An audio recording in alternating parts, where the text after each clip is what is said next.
Bom dia, pessoal. Bom dia. Espero que estejam bem. A gente vai ter um conteúdo com o Samuel Sabino hoje aqui. Primeiramente, queria até me desculpar na palestra anterior, eu não consegui estar presente os pessoais aí. Mas eu não vou passar o currículo do Samuel acadêmico aqui, porque aqui não é academia, né? Que é uma empresa que vai falar bastante sobre corporativo, vai focar nisso.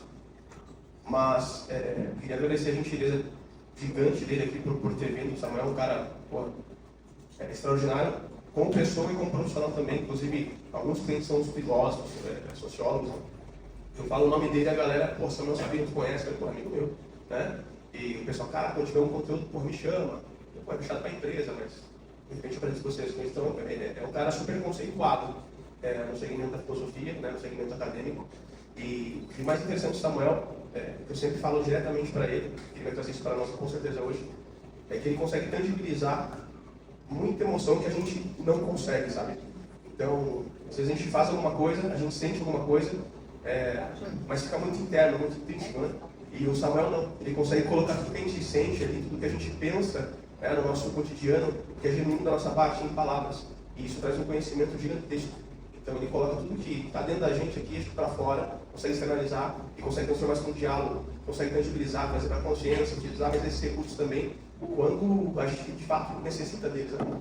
Então, só agradecer a generosidade do Samuel de ter pego teu tempo vindo para cá, o cara que eu gosto demais sabe disso. Eu estou virando, a gente tem o cliente nosso, mas no final eu estou virando um grande amigo, de verdade, tá? Tanto meu, posso te dar certeza de que de toda a nossa equipe aqui te tem com o maior carinho, a pesquisa. Todo mundo ficou uns 2, 3 dias falando do teu treinamento, né? Todo mundo ficou impactado, de verdade. E acho que é um trabalho que você faz, que conecta pessoas comuns, igual eu, igual todo mundo aqui, né? Com a filosofia, que às vezes a gente acha que é uma coisa muito distante, e não é. A filosofia é um negócio que é para todo mundo, cara. A filosofia é uma coisa que não tem régua de conhecimento. Tu pode aplicar ela mesmo com conhecimento básico, sabe? A filosofia é fantástico. É para todos. Quem puder estudar pelo menos um pouco, vocês vão ver que no dia a dia, cara, a gente começa a se questionar mais, a gente começa a se cobrar mais, a gente começa a ser mais honesto com a gente mesmo, né?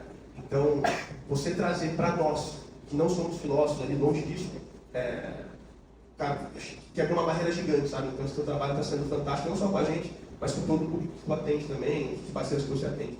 E mais uma vez, obrigado, cara. Teu tempo aqui é valiosíssimo. Espero que todo mundo possa curtir bastante, né? Aprender bastante, refletir e colocar o que passar aqui para o nosso dia a dia. E basicamente é isso. Eu deixo a palavra com o Samuel para poder falar sobre o tema de hoje, que é um tema talvez polêmico para a gente que está fora aí do contexto da filosofia, que é erotismo. Mas ele vai explicar tudo com bastante cuidado para nós. Quando fala de erotismo, todo mundo já pensa em alguma coisa relacionada à parte da sexualidade. Está dentro, mas vai além. Por quê? Eu vou trazer um conceito de erotismo a partir de um pensamento filosófico de um cara que pensou filosoficamente o mundo a partir de uma ótica. E ele deu o nome de erotismo. Então, as palavras, elas permitem a gente levar as linhas de raciocínio para onde a gente quiser. É só ter um pouco de paciência, pegar toda a ideia e no final você diz se você concorda ou não. Então, no final, vocês vão ver se vocês concordam ou não com o termo, com o conceito, pela ótica que eu vou trazer dessa palavra chamada erotismo. Então, a pergunta é, o que é erotismo? Vamos responder daqui a pouquinho. Só para contextualizar, cuidado. Tenho o maior carinho por você, admiração. A gente fala isso várias vezes. E é isso. Está melhor? Vivo. Então, tá bom. Nós estamos num lance de 4 encontros. Então, o primeiro encontro eu falei de felicidade e angústia. Agora, esse segundo, eu vou falar de erotismo e lidando com pessoas. No terceiro, eu vou falar de resolução de problemas e jornada. E o último, o quarto, ética e espiritualidade. No meu entendimento, na minha maturidade intelectual, aos 42 anos, filosoficamente falando, eu entendo hoje, nesse exato momento, que falar desses 8 temas é uma forma de falar do homem 360 graus. No mundo, oscilando entre felicidade e angústia. Agora, então, eu vou começar a entender como é estar no mundo se relacionando comigo e com outras pessoas. E por isso que o erotismo vem com essa ótica. Mas deixa eu dar um exemplo prático. Isso aconteceu comigo. Estava eu uma vez com um telefone novo da Apple E com menos de 30 dias, na época tinha lá onde você pluga lá o P3, que é o fone de ouvido, hoje já não tem mais, no 16 não tem mais. E aí, com poucos dias de uso, eu que contava com a Apple, pode ser a Samsung ou qualquer outra marca, naquele caso eu estava com a Apple. Eu que contava com a Apple, que tinha confiança que ela ia entregar o que ela prometeu. O que ela prometeu? Não sei. Mas toda vez que eu pego um aparelho que funciona, para tudo aquilo que eu quero, quando funciona me traz felicidade. Mas é óbvio. E eu conto com a Apple em relação a isso. Por isso que ela investe em tecnologia e pessoas para fazer coisas confiáveis, duráveis, que não vai quebrar. É óbvio isso. Com poucos dias ele para de funcionar, ficou com mau contato. Acontece, coisas da vida. Pode ser que algum parafuso solte do armário. Acontece. Não sabia que tinha uma loja lá naquele shopping, no Morumbi, que é uma loja maravilhosa. Um pouco de orientação, chego ali e era violento. Eu vou dar detalhes para vocês verem que não é mentira isso, tá? Quando era 16 horas da tarde, eu entro. Não sei se eu já comentei dessa história, por exemplo, eu vou repetir é bom que firma mais. Quando deu 16 horas, eu coloco o pé na porta da loja. Com um problema. Será que eu vou gastar mais dinheiro? Porque se eu gastar mais dinheiro com uma coisa que eu estou contando, vai comprometer minha felicidade. Porque com aquele dinheiro eu podia fazer outras coisas que me trariam também felicidade. Rapidamente eu entro às 16 horas, eu lembro desses números que eu olhei por 4 horas da tarde, faço isso, depois resolvo outras coisas. Rapidamente sou abordado por um dos colaboradores. Não estou falando que era um empregado ou um funcionário. Estou entendendo aqui como um colaborador. Rapidamente ele aborda, tentando entender qual era o meu problema. Porque naquele caso eu estava indo buscar um desejo de um aparelho novo. Eu estava indo resolver um problema. Esses dois gatilhos são muito fortes. Estamos na vida buscando a realização de um desejo ou na resolução de um problema. Pare para pensar isso, é o tempo todo. Para mim ou para o outro, naquilo onde eu colaboro. Rapidamente ele me aborda e eu começo então a explicar o que tinha acontecido. Antes de terminar, sagaz, inteligente, preparado para aquilo, que ele é do ramo daquilo que ele faz. Ele me interrompe e antes de eu terminar, ele fala assim: Samuel, tudo bem, você pode me acompanhar? Uma pessoa desatenta diz: nossa, ele não está muito preocupado, quer muito ver. Mas eu sabia o que estava acontecendo, porque eu já tinha um repertório. Eu já sabia o que era essa empresa, a cultura e os valores e identidade dela. Ele me leva até o fundo da loja. Eu, meninão, tipo, não estou sabendo o que está acontecendo, mas já sabia pela proposta da empresa. Ele aborda uma outra colaboradora, explica rapidamente e volta e fala: Samuel, a fulana vai te atender. Depois que você resolver a sua questão, se você precisar de mais alguma coisa, estou à disposição. Estou ali na frente da loja, tá bom? Boa sorte. E sai. Eu quase que deu tempo de despedir. Falei: nossa, eu não quero muito saber da minha situação. Mas tá bom, mas não era essa. A menina entrou me aborda: Samuel, o que eu posso te ajudar? Então, é que eu comprei esse aparelho, tem menos de 30 dias, e quando eu vou colocar o plug, ele para de... Só um minutinho. Ela também me interrompe pela segunda vez e não quer que eu venha até o final. E se retira. Só um minuto eu já volto. Eu sabia o que estava acontecendo, mas uma pessoa está desatenta sobre o que realmente está acontecendo, poderia, de repente, até se ofender ou se chatear. Em coisa de 1 minuto e meio, ela volta com uma caixa e um aparelho semelhante ao meu. Não é igual, é semelhante. Igual é a quantidade, tá? Semelhante. Já estou entendendo. Ela tira da caixa e pede o meu aparelho. Então, no meu aparelho tinha a alma dele, as coisas, as fotos, as configurações. E no outro era um corpo, mas sem alma ainda. Ela pede o meu aparelho, com toda a tecnologia da Apple, ela pega e passa a alma do meu para um novo corpo, em segundos. E dá um novo corpo, um novo celular agora com a minha alma, a alma do meu aparelho. E me devolve e fala assim: pronto, o senhor quer mais alguma coisa? Eu me fiz um pouco de bobo. Eu falei: não estou entendendo. Então pronto, está resolvido. Tem alguma câmera? Não, está tudo certo. Eu falei: mas eu posso ir embora? Eu falei: pode, se quiser pode. Assim, mas eu não me expliquei, mas não precisa. A empresa já entendeu a questão e já resolve na hora. Então tá bom, eu estou indo embora. Tchau, tchau. Aí eu me despedi do primeiro colaborador e fui embora. Às 4h20 da tarde, eu saí dali com o problema resolvido. Primeira pergunta. O ativo é tudo que tem valor. Todos os objetos daquela empresa, tudo aqui é um ativo. Mas a conduta do colaborador também é um ativo, vírgula, se não o ativo mais importante da empresa. Por quê? porque é pela conduta da pessoa que se manifesta ações de alto ou baixo valor agregado. A Apple faz investimentos bilionários com pessoas extremamente inteligentes e capacitadas. Cada colaborador, cada pessoa vive durante algum período da empresa o seu estado de protagonista principal, não o Steve Jobs. Ele teve o seu protagonismo, mas não é o tempo todo. Inclusive, ele até foi demitido da própria empresa, depois voltou. Aqueles dois colaboradores talvez sejam os que menos ganham na época, mas vocês acreditem que eles, durante alguns minutos, são os verdadeiros protagonistas da empresa. Por quê? Porque a conduta de baixo valor agregado, quando ele me recebe mal, dizendo, a Apple é boa para vender, quando você tem problema, ela está se lixando para você. O que esse colaborador faria? A conduta de baixo valor agregado abriria uma janela de vulnerabilidade na empresa, por ele, pela ação dele, na qual ele e eu, que sou neutro ainda, se tornaria uma própria ameaça. Eu indo reclame aquilo e ele fazer com que eu não compre mais e outros clientes. Mas não, sua conduta é de alto valor agregado, porque está incorporado em identidades e valores da empresa. Está estabelecido no combinado. Ele simplesmente me acolhe, identifica a minha vulnerabilidade, meu estado de angústia, a minha dignidade perdida e ferida pelo aparelho, e rapidamente ele faz de tudo para recuperar a minha dignidade. Porque o ser humano é um ser de dignidade. Quando ele é resgatado ou mantido, o final é felicidade. Se você perguntar para um homem negro, preto, não sei qual é o termo melhor, o preto, negro, um homem escravo do século XVIII, sem nunca ter lido um livro ou passado na porta de uma faculdade. Se você perguntar para ele se ele vive uma vida digna, ele sabe brilhantemente explicar que não, sem explicar o conceito, mas ele sabe que aquilo ali é uma vida injusta. Então a dignidade é uma coisa muito intuitiva, você precisa estudar, você sabe como ela é feita. Então esses dois colaboradores e a identidade e cultura da empresa, identificando a perda, a vulnerabilidade e a dignidade, e a empresa entendendo que o lucro foi sempre o fim útil do negócio até o século XX, mas o século XXI exige, quebrando a lei da física, que dois corpos ocupem o mesmo espaço. O lucro do empresário, do negócio e a minha dignidade enquanto pessoa humana.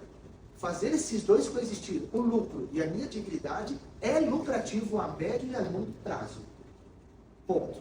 Então a Apple, até naquele momento, entendia que isso era bom para os negócios, a médio e a longo prazo. É mais difícil, é mais caro você conquistar um cliente do que você manter. Então, para você manter, você vai ter que entender um pouco sobre a natureza humana, e essas são as facetas da natureza humana. Então, vocês são especialistas em felicidade dos outros. Vocês são especialistas na preservação ou resgate da dignidade do outro, sobretudo quando o outro está em angústia e ele entende que essa responsabilidade é de vocês, porque ele contava com vocês. Ponto. Tudo bem aqui? Então, para a gente entrar no tema, é a partir dessa experiência do colaborador com o cliente, o que envolve dessas duas naturezas humanas, que eu vou dar uma palhinha, vou dar uma pincelada hoje. Fechou? Erotismo, quer me perguntar? Vamos lá. Obrigado pela introdução fantástica, já queria acabar, né? Mas não, então vamos se aprofundar no assunto. Só complementar também.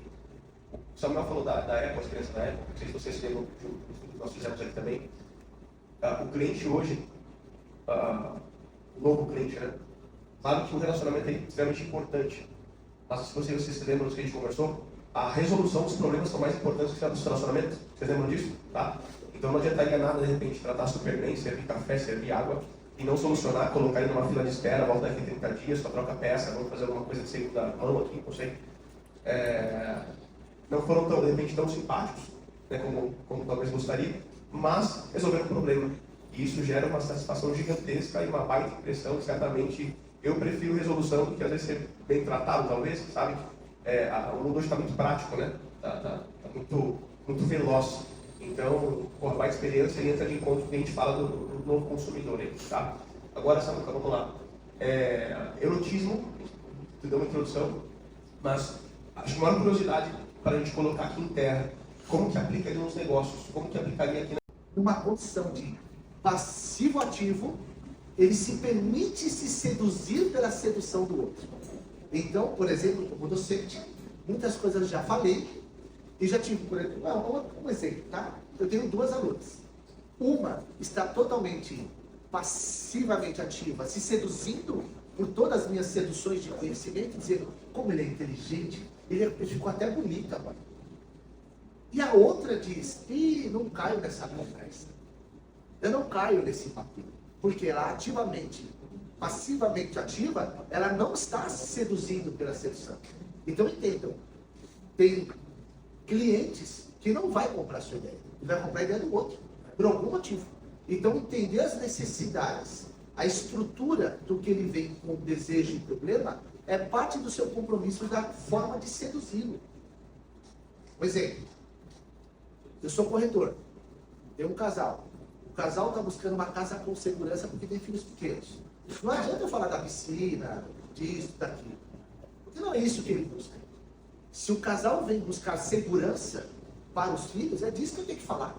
Então, seduzir é saber bater nos pontos de desejo ou problema daquele que quer ativamente, passivamente ativo, ser seduzido. Porque o cliente que entra aqui, ele já tem parte da sedução. Isso aqui. O resto está na mão de vocês de completar. Faz sentido isso? Perfeito. Complementando, no caso, a gente não, apesar de ter toda uma técnica para atender o cliente, todo um processo, a gente tem que entender a necessidade do cliente e talvez criar um repertório para cada cliente conforme a necessidade para poder seduzir. A sedução, se eu utilizar a mesma para você, vai funcionar para o B, nem para o C. Eu tenho que entender a necessidade e encaixar ali, incorporar aquilo que te atende para poder seduzir cada pessoa de uma forma diferente, basicamente. Basicamente é isso. E na verdade, você tem que saber fazer perguntas chaves para abrir a caixa do inconsciente, para emergir aquilo que está lá no inconsciente da pessoa. Que às vezes não está muito claro para ela. Então você tem que trazer à luz da consciência dos dois, para que os dois possam conduzir. Ok, deixa eu ler um negocinho que eu mandei para você. Para ver se eu não vou esquecer que eu quero trazer essas palavras, tá? Quando você fez a pergunta do dia, a gente bateu um antes. Olha só, ó, erotismo, então, é um clímax, uma energia, é uma sedução, é um envolvimento, é um desejo de querer mais, que não acabe. Faz sentido isso? Sabe quando vocês estão em um relacionamento novo, e vocês têm ali alguns beijos a carinhar, né, carinho, e você quer cheirar, e você quer apertar, mas tem que ir embora, e o desejo é que não acabasse? Então, relação erótica, por excelência, é isso. Puxa vida, este irmão que fala lá em cima do público, não podia falar mais um pouco, está tão gostoso. É isso que nós buscamos. Até quando a gente briga com o nosso parceiro, a nossa parceira chega em casa, não é legal. Você não tem vontade de voltar para casa, porque a relação erótica está comprometida. O que nós mais desejamos na vida é relações eróticas, relações de sedução. Vale a pena. Eu estou com esse rapaz, eu que sou um menino que gosta de menina, não sou um menino que gosta de menino. Mas eu, enquanto menino, quando eu estou com esse menino, é prazeroso. É maravilhoso estar com ele e conversar, a gente conversa de várias coisas. Quer dizer, há uma relação erótica de sedução de amigos, pelo menos da minha parte. Né? Então, da minha parte eu posso dizer. Né? A parte dele vai dizer. Né? Então é isso. E aí, para fechar, um momento que a vida vale a pena. Infinitude. O que é infinitude? A ideia do finito e infinito.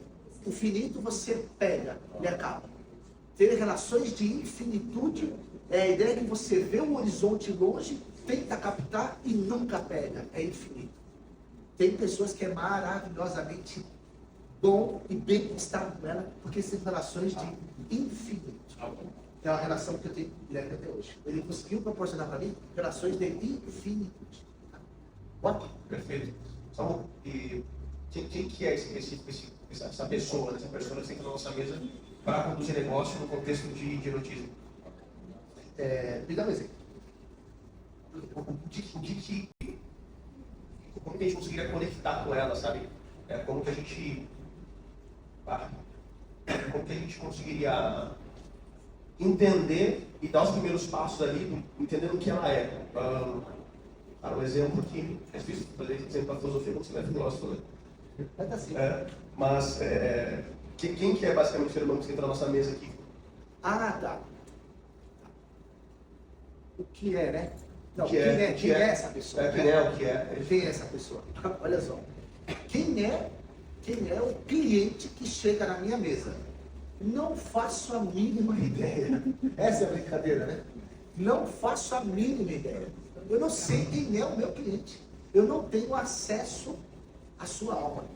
Mas algumas perguntas podem fazer com que ele venha fazer emergir o que tem de expectativas, desejos ou problemas ou crenças. Então vocês têm que aprender a fazer algumas perguntas para fazer com que o que está em sua essência, o que está no seu íntimo, venha emergir. Então, quem é esse cliente? Não faço a mínima ideia. Só se ele disser. Se ele não falar, eu não consigo ter acesso a ele. Só ele tem acesso a ele. Você sabe quando ele disse agora? Se você não perguntar e eu não te falar, você não vai saber. Então, não dá para saber quem é o nosso cliente. Mas essa é uma questão estratégica. Faz a segunda pergunta. Se eu não sei quem é, o que eu posso perguntar então sobre o meu cliente? Que é esse ser humano que senta na minha mesa, que eu não sei quem é. Presta atenção, ó. Essa é a prepotência e arrogância de um filósofo. Ele achar que ele vai olhar tudo no mundo e vai criar uma teoria, uma explicação que responda de forma universal todo mundo. Então, por exemplo, eu tenho 10 clientes aqui. Se eu perguntar quem é cada um deles, eu não vou conseguir responder. Só se cada um deles disser, e pode mentir. Mas se você me perguntar na condição de filósofo o que é esse cliente, eu posso arriscar e dizer algumas coisas. Responde aqui, eu mandei só para você ter uma ideia. O que eu respondi? O que é esse cliente? Independente de país, cultura, idade, crenças, mas ele é algo comum a todos os outros. Tá? É um ser de liberdade e dignidade. Tudo o que fazemos em prol de responder essas duas questões.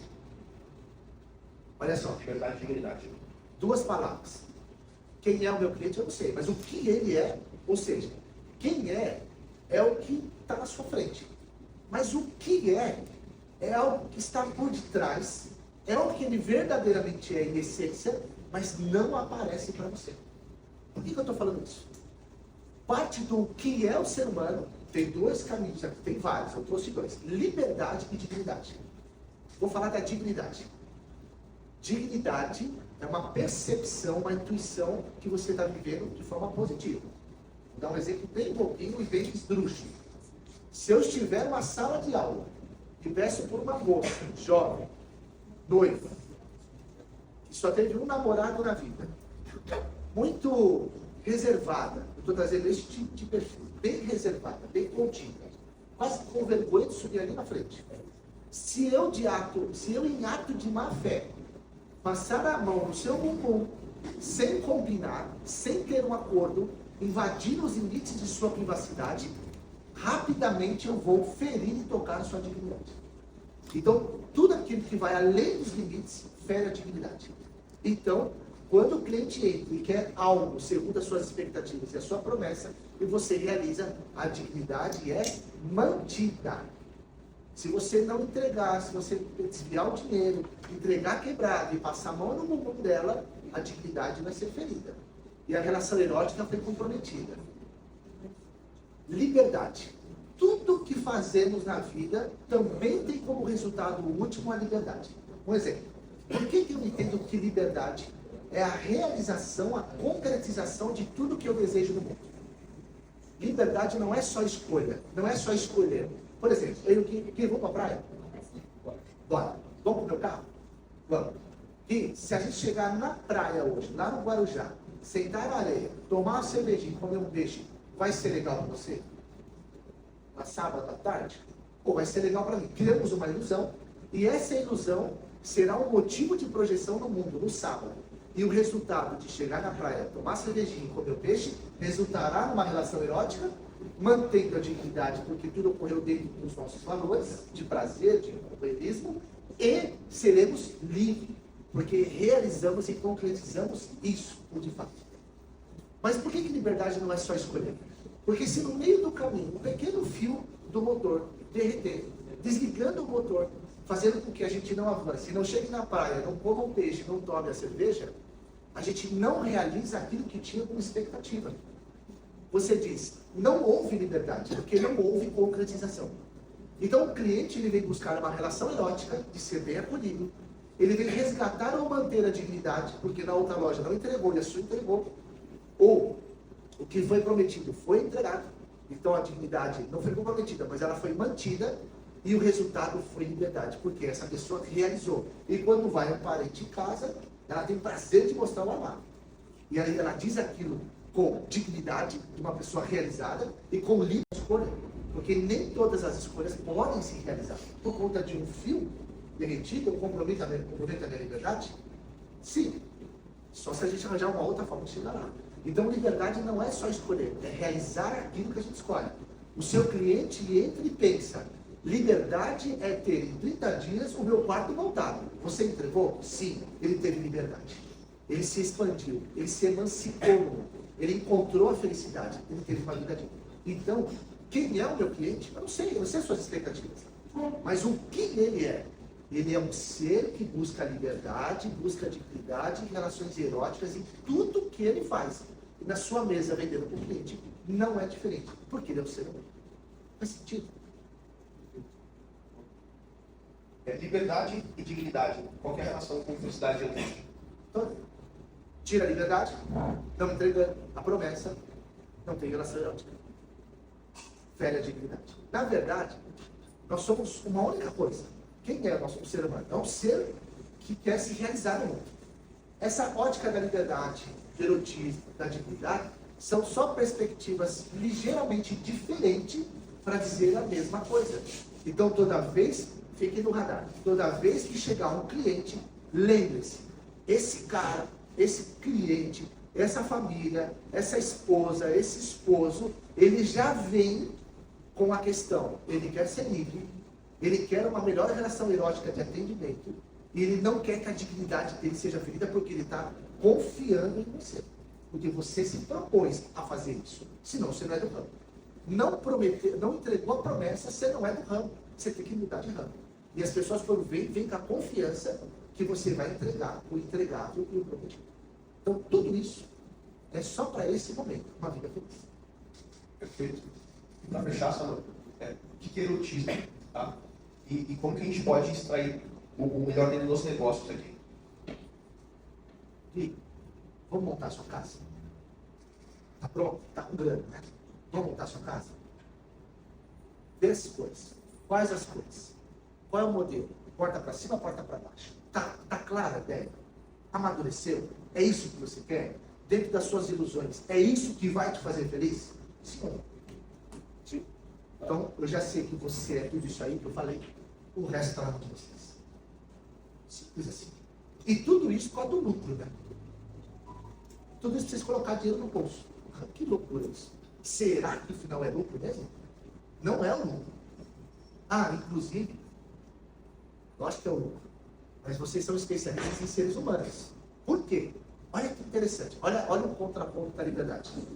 Alguém aqui já trabalhou muito, conquistou o seu dinheiro, o seu lucro, pôs no bolso e pensou: tive liberdade com o ganho desse lucro. Mas você, olha como o ser humano é bicho louco e complexo. Com esse dinheiro, você foi lá e comprou a sua moto? Tá vendo? Não tá aqui hoje, né? Você foi lá e pagou o seu aluguel? Você foi lá e comprou sua roupa, comprou seu óculos, fez a sua cirurgia, fez a sua viagem? Foi para sua balada? Sim. Quer dizer, você fez um monte de coisas e o resultado daquilo que você fez gerou um capital que você troca por um outro que no final vai te trazer felicidade, né? Mas tem uma variável. Às vezes você nem gosta muito do que você faz, mas você faz pelo dinheiro. E com o dinheiro você vai fazer aquilo que você gosta. Quer dizer, você abre mão de uma liberdade para ter outra. Por isso que nós não somos 100% livres. Nós somos fragmentos de liberdade que estão pulsando de um lado e pulsando do outro. Abre mão de uma em prol da outra. Se você só abrir mão da liberdade e não compensar com outra, a médio e longo prazo você se desmotivará. Perderá a relação erótica, a motivação e se sentirá preso. Eu estou preso aqui. Quem? Outro exemplo bem esdrúxulo, tá? Quem já no início de relacionamento está com a pessoa o máximo possível de tempo, era estar feliz e se sentindo livre. E quando fica longe por conta do trabalho, com compromisso, se sente preso, porque não tem a pessoa. E quando chega em casa, parece que a liberdade retorna erótica não. Mas tem casos que o rapaz é muito louco, ele não consegue transitar dentro da relação erótica, e um dia ele pega e fala para a sua companheira: No caso, ela é muito limpinha e organizada, e a mãe era muito desorganizada, e por quê? Isso incomodava ela. Mas agora, na sua casa, ela faz do jeito dela. Aí um dia, eles conversando, uma breve discussão, ele fala, sua mãe é uma porca. Para outra moça, passaria despercebido ou até seria engraçado. Mas para essa moça, não. Isso a incomoda. Ela pega e volta e fala assim, Gui,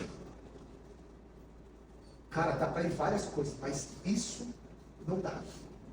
Não dá, Gui. Você não pode falar isso, porque isso não me seduz. Isso fere a minha dignidade e compromete a minha liberdade. O que ela está falando é o seguinte, existe uma caixa do erotismo. Que tudo que acontece lá dentro no erotismo pode. Mão nisso, mão naquilo, está tudo certo, porque está combinado.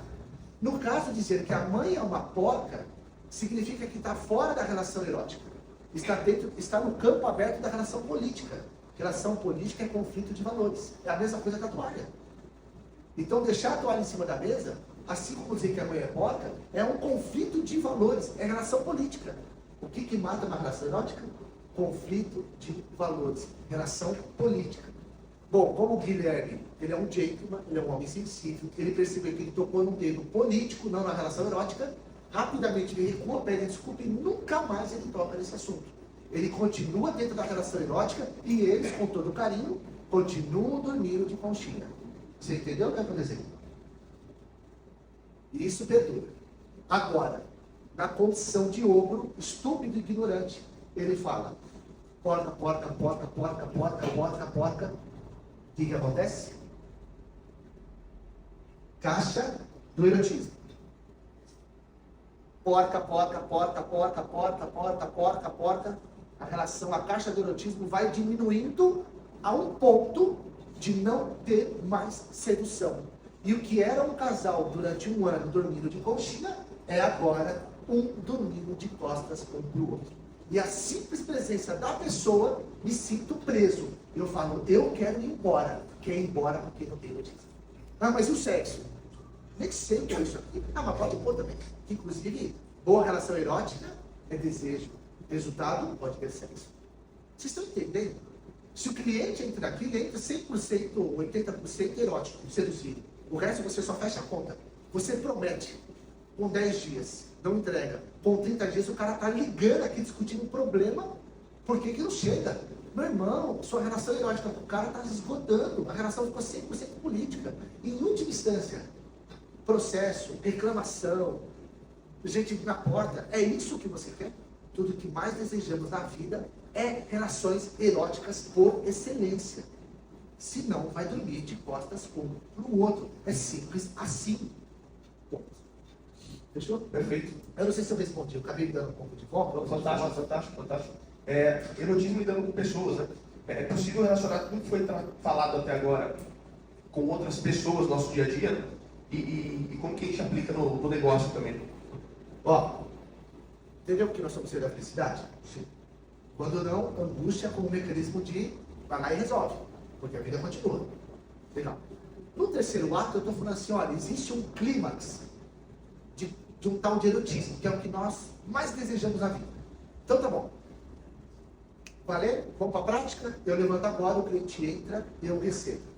Já entendo sobre felicidade e angústia, vou com um sentimento de seduzi-lo da melhor forma possível, da forma mais ética, da forma mais digna, com total liberdade. Você não vai ser bobo, você vai falar sim para tudo. Não é isso que eu estou falando. Mas você vai para o jogo da vida.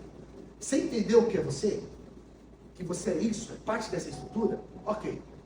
Lidando com pessoas é o quarto tema. Ele vai começar rápido e vai terminar rápido. Entenda o seguinte, da mesma forma que é você, acontece com você, você deseja, da mesma forma acontece com o outro. Porque se fosse um cachorro ou uma girafa, nós estaríamos num diálogo com outro tipo de natureza de vida. As naturezas de vida que vocês se relacionam são de seres humanos. Inclusive, eu sou um. O que acontece comigo, acontece com o outro.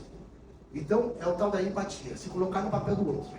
Então, se você sabe de você, se você sabe como você funciona, funciona da mesma forma com o outro.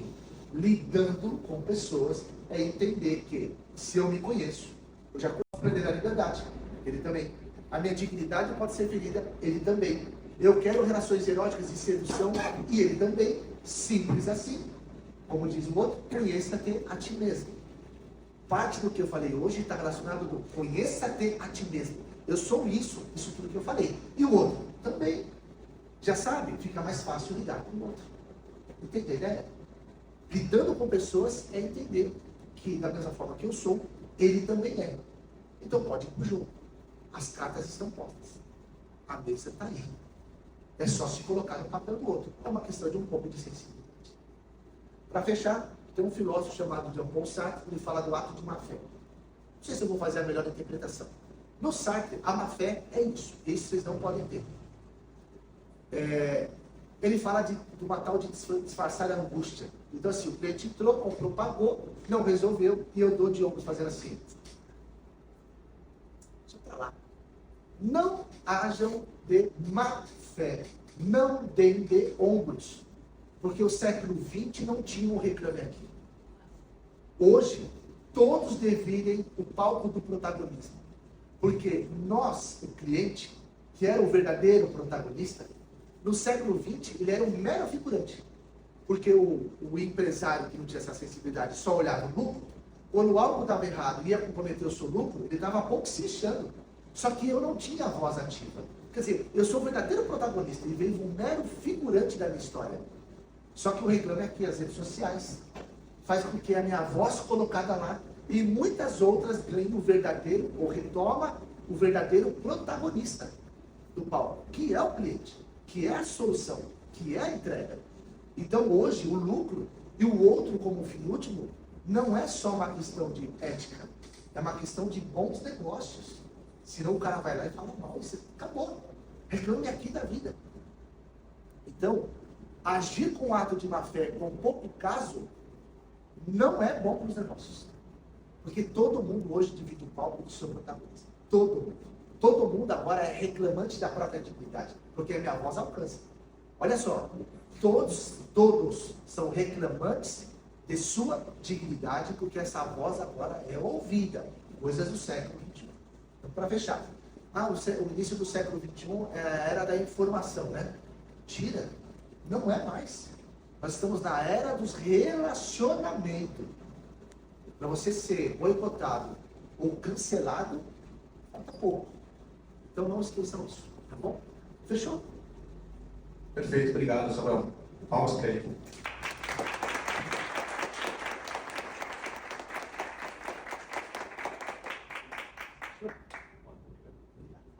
Gente, alguma pergunta? Alguém desmaiou? Uma pergunta.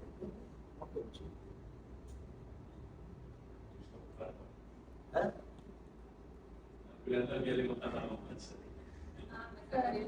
Só uma coisinha, eu trago coisas um pouco abstratas, mas é para forçar a mente de vocês.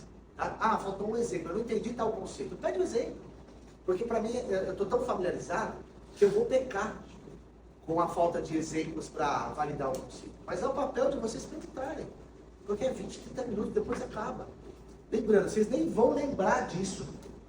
Mas se no momento que eu estou falando, vocês estão assim, ó, faz sentido, eu estou entendendo, vocês estão sendo transformados. Mesmo que vocês não repliquem conscientemente a linguagem.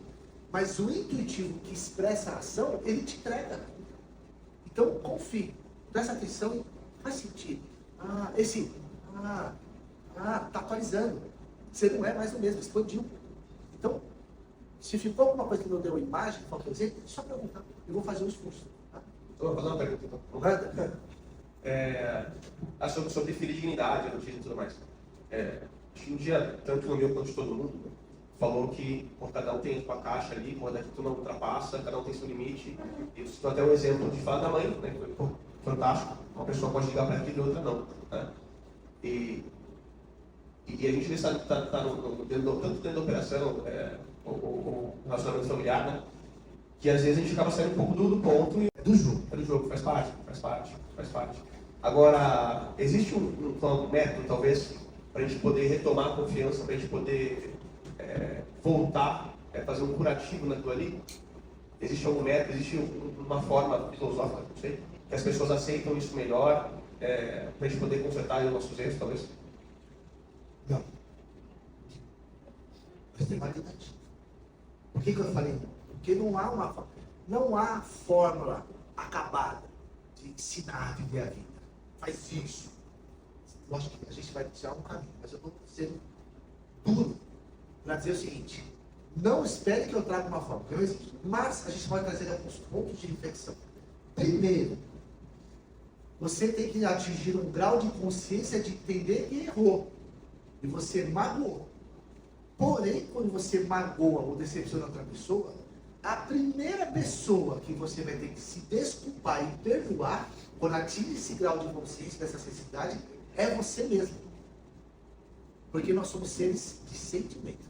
É difícil. Gente, se tem algo que a gente veio para evoluir nesse plano terrestre, é a questão de lidar com os sentimentos. A vida não é razão. A vida é sentimento.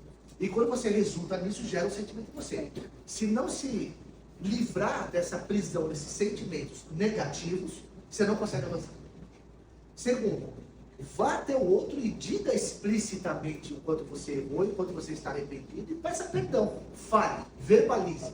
Só de fazer isso já vai mexer com o seu ego. Será que você é bonzão mesmo? De ir lá, será que você é bonzão mesmo? De ir lá e ter cara, estômago de falar eu errei? Você consegue se distanciar do seu próprio ego para se emancipar e se expandir de tamanho? Não é fácil. Tem gente que morre e não consegue se desprender do ego, da vaidade, da ilusão, da prisão, da separação. Terceiro ato, será que a pessoa consegue se distanciar do próprio ego, abrindo mão da ofensa física ou moral, para continuar o processo evolutivo? Não tem garantias que isso não tem forma. Mas lembre-se, o ego é o grande vilão que aprisiona o nosso processo de evolução e expansão. É ele que faz com que as relações sejam um prazo de validade. É ele. A ilusão do ego é o grande inimigo da humanidade. Mas olha o paradoxo. O animal parece, eu vou afirmar, parece que o animal não tem singularidade, não tem subjetividade pura. Ele não tem um eu que se reconhece singularmente diante do universal. As abelhas são todas as abelhas. Elas fazem tudo em prol da espécie. Parece que o chimpanzé está mais... Mas vamos falar do ser humano, que é o mais que eu conheço. O ser humano é o único ser que tem a condição, a capacidade de pensar, de refletir sobre a própria reflexão. De se reconhecer separado, individualmente, diante de toda a humanidade. Ou seja, meu nome é Samuel Sabino. Eu vou te dar um exemplo do que isso acontece. Ok? Acabei de pensar num negócio aqui, que era uma brincadeira do Kiko e do Chaves. Você sabe o que eu estou pensando? Não tem acesso. Só eu tenho acesso a mim mesmo. Isso considera e caracteriza uma singularidade, uma consciência, um ser separado. E isso é a ideia do eu.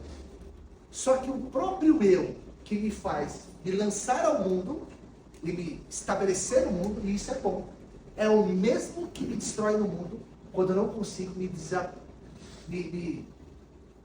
desacorrentar das mágoas dos sentimentos que me deixam pequeno. Entende isso? Quer dizer, eu tenho que usar eu como ponto de partida no mundo, mas quando eu chego no mundo, eu tenho que desconfigurar, desconstruir o que eu sou. Quantas vezes eu tenho que engolir sapo? Quantas vezes uma mãe não teve que abrir mão da sua vontade, das suas coisas, e em prol do outro? E aí que surge a ideia de amor. E aí só uma coisinha, estou explicando aqui, entendendo? Mas você já abriu mão da sua liberdade em prol da liberdade do outro? Sim. Uma mãe abre mão da sua liberdade em prol da liberdade do outro, que o outro, quando tem a liberdade por sua conta, é feliz e por consequência disso, você se torna feliz. Olha que interessante. Eu abro mão da minha liberdade em prol da liberdade do outro, o outro ser feliz. O outro ser feliz, eu consigo ser feliz. Por isso que você faz isso. Será que é um ato de amor ou é ego puro? Deixa para vocês pensarem. Mas para fechar. Tomem cuidado com o ego, viu vocês? Estou falando para mim. Porque o grande desafio da humanidade é lidar com o ego. Porque o mesmo que constrói é o mesmo que destrói. Se você não evoluir ao ponto de abrir mão das ofensas que o mundo vai te ofender, e o budismo fala, nada acontece por acaso, tudo acontece para o melhor, e você veio aqui para sofrer. Se está feliz, está no lucro. Por que veio para sofrer? Porque você veio aqui para tensionar sua consciência e colocar em xeque esse ego que precisa ser desconstruído. senão você não se aproxima de Deus. Bom, acabei abrindo um pouco, mas fica aí com essas ideias. Dignidade, até falando da vida, a gente vai acabar ferindo a dignidade das outras pessoas, mas tendo essa consciência que a gente vai ferir, as pessoas também vão ferir a nossa dignidade, a gente, com essa consciência sendo um pouco mais evoluído, consegue ser um pouco mais talvez compreensivo, viver melhor, né? E não levar tanto pro coração ali, deixar aquilo tão amargo, né? A gente tiver a confiança que vai ser filho dessa dignidade. Sim, e aí é o seguinte, eu já aprendi isso a duras penas, tá? O cenário, conflito foi estabelecido. Alguém trouxe uma palavra, trouxe uma expectativa, as relações vão se desgastar. Você sabe o que mata uma relação? Alguém sabe me dizer o que mata uma relação? Se relacionar. O simples fato de vocês estarem aqui, vocês estão se relacionando, já está desgastando. Mas eu aprendi uma coisa, ainda estou testando em mim. A duras penas. Eu com a razão ou não. Olha que loucura. Eu com a razão ou não. Eu com a verdade ou não. Eu com prejuízo ou não. O mundo vem me ofender. Eu estou tentando o máximo possível. Tem horas que precisa, e é importante. Mas eu estou tentando o máximo possível não reagir de forma reativa, agressiva. Às vezes é melhor você ficar quietinho. Você precisa se é claro. É claro. Mas eu quero dizer o seguinte, sabe aquele ditado? Você quer ter razão ou quer nem tudo e nem sempre vale a pena você sair com a verdade, com a razão, com um conflito, com uma briga. Simplesmente coloca de lado e entenda. Isso é o que ela pode dar, porque é o processo evolutivo dela. Ela só não entrega mais porque ela não tem para entregar. Então... E solta, né? E solta. E porque solta. se você deixar pra lá também, mas isso ficar na tua mente, é uma merda. Porque você acaba não caminhando por conta daquilo. Porque às vezes você se cala, deixa pra lá. Só que você segue tudo que eu não falei. Aí não adianta também, eu acho. Porque é aquilo que você falou, da gente, existe algo que eu faça para corrigir. Tem muita coisa que pode corrigir. Lembrando que às vezes a culpa é nossa e a gente ainda joga a culpa no outro, fala, mas também eu tentei corrigir, não quis, mas eu já errei na primeira mão. Então é deixar pra lá e soltar. Não mentalizar, eu acho. Eu acho. Mas isso também não acostuma as pessoas à sua volta, dentro desse ciclo de relacionamentos que você tem, a sempre esperarem de você uma passividade, pelo fato de você sempre deixar passar para seguir em frente. Então, é o cara que eu sei que o que eu fizer tá feito, ele não vai debater, ele não vai discutir, ele não vai querer ter a razão, ele vai deixar seguir para ter paz. Então eu posso fazer o que eu quiser, porque necessariamente ele não vai ter um conflito, não quer isso. Você viu o que está acontecendo? A gente agora vai começar a criar fórmulas de comportamento. Não tem. Cada jogo é um jogo. Vai seguir que é melhor para você, eu acho. Hein? É assim que eu falei, é não absolver, porque todo mundo vai falar, ele é tão bom que eu posso fazer o que quiser.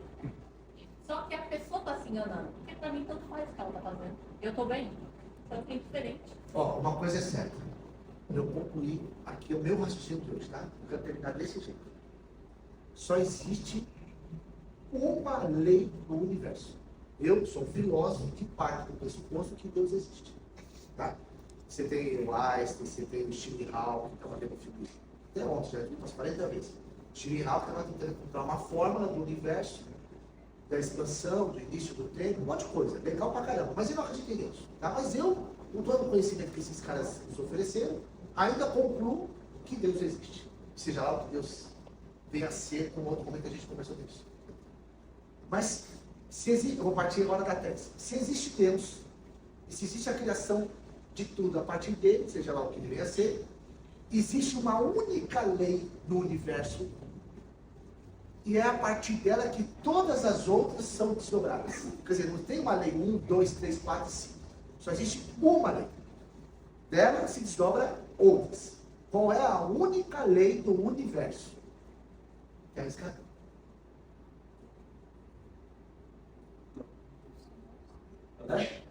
A morte. A morte? A gravidade? Não. Amor. Amor. Não tem outra. Não tem outra. Por exemplo, eu fiz um podcast lá com o pessoal dos engenheiros. Tem um prédio no Rio de Janeiro que caiu. Esfarelou. O cara que fez a alquimia do concreto, a mistura, ele não fez com amor. Ele fez pensando no lucro, ele fez pensando na vantagem, ele fez com preguiça, ele fez com ódio, sei lá, qualquer coisa. Mas ele não fez com amor. A ausência da lei do amor naquilo que ele fez matou pessoas. Ponto. Simples assim. Se você pegar livros espíritas, Chico Xavier, qualquer outro, tá? Todos eles, desses romances, que são reais ou não, acontece um monte de coisa na trama da vida entre duas pessoas. Eles se conhecem, eles estão inimigos, um mata o outro, pá, vai pro inferno, volta, sei lá, tal. É lá na frente, deu tudo certo, se perdoaram, eles evoluíram. Só houve a evolução, no sentido do perdão, quando a lei do amor desce e calibra a energia. Outro caso, filme Divaldo, Mensageiro da Paz. Divaldo está vivo, ele está bem velho, está vivo. Ele é contemporâneo do Chico Xavier. No filme Divaldo, Mensageiro, tem um espírito, se isso é verdade ou não, eu não sei. Eu acredito nisso. Tá? Mas, mesmo que não exista, mas a tese é o que importa. Tá? Tem um espírito que acompanha ele há muito tempo, desde menino, que quer destruir ele de vidas passadas. Mas ele seguiu Divaldo, infernizando ele durante muitos anos. Até que um dia, Divaldo já bem avançado na sua proposta espiritual de caridade, tem uma casa de acolhimento, de adoção de crianças, e do nada aparece um bebê na porta. Aí só que a espiritualidade tinha falado com o Divaldo. Quem era aquela criança? Ele pega a criança e o Divaldo adota a criança. Mas são anos de ódio contra o Divaldo, porque o Divaldo prejudicou ele em outro período. Ele está lá com o bebê, o Divaldo, esse espírito aparece e conversa com ele e fala assim: você sabe quem é essa criança? Sim. Minha filha. Mas você sabe quem é ela? Sim. É um ser que eu vou amar muito. E ele está desarmado, esse espírito, esse outro ser humano. Dentro da proposta do espiritismo. Eu não acredito, mas pega a ideia. Quem é essa criança? É a minha mãe. E aí tipo assim, então, já que você não consegue, eu também arrepiei isso. Por isso que é legal. Já que você não consegue me perdoar, tamanho é esse ódio, o amor que eu vou dar para essa criança, que é a reencarnação da sua mãe, vai quebrar você. Então você vai sentir o meu amor por você, porque eu errei com você. Mas eu já me perdoei. Mas você só vai sentir o meu amor que eu tenho por você, no meu processo evolutivo, cuidando dessa criança que foi sua mãe. Aí ele quebra um pouco o coração e fala: tá bom, eu vou começar a trabalhar a ideia de quebrar esse ódio com você. Então só tem uma lei. Então vocês vão se desgastar, vai se ofender, mas na medida do possível, procure não brigar muito, procure não ofender, de vez em quando chama no canto, fala do seu sentimento, fala das suas expectativas, fala da sua frustração e não conte que o outro vai entender, porque ele também está no processo evolutivo. Tudo isso na sua equipe, na medida do possível, continuar unida, produzindo motivados com dignidade, com liberdade, com erotismo, para que, sem nenhuma hipocrisia, no final, eles tenham potência de atender o máximo possível de cliente. E vocês ganhem o máximo possível de dinheiro. Porque dinheiro é bom. E com dinheiro e lucro, você gera mais riqueza, você gera muitas outras coisas boas, se tiver cabeça boa. Porque dinheiro é bom. Vocês estão aqui para ganhar dinheiro. Mas vocês são especialistas em seus serviços. Tá bom, é isso. Perfeito. Vou fazer uma pergunta sobre dignidade, sobre liberdade. Foi uma coisa muito interessante que eu captei aqui. Liberdade, quando você planeja, você planeja para ir para a praia, no sábado à tarde, comer camarão, tomar cerveja e executar com ele, liberdade. Legal. Concretizou. Agora, para o mundo atual, tá? A gente tem muito acesso. Eu, quando era criança, por exemplo, todo mundo aqui, pelo menos a maioria, eu convivia com crianças e famílias da mesma classe social que eu. Então, porra, era bola, o mesmo brinquedo, o mesmo álbum de figurinha, sabe, os mesmos passeios, né?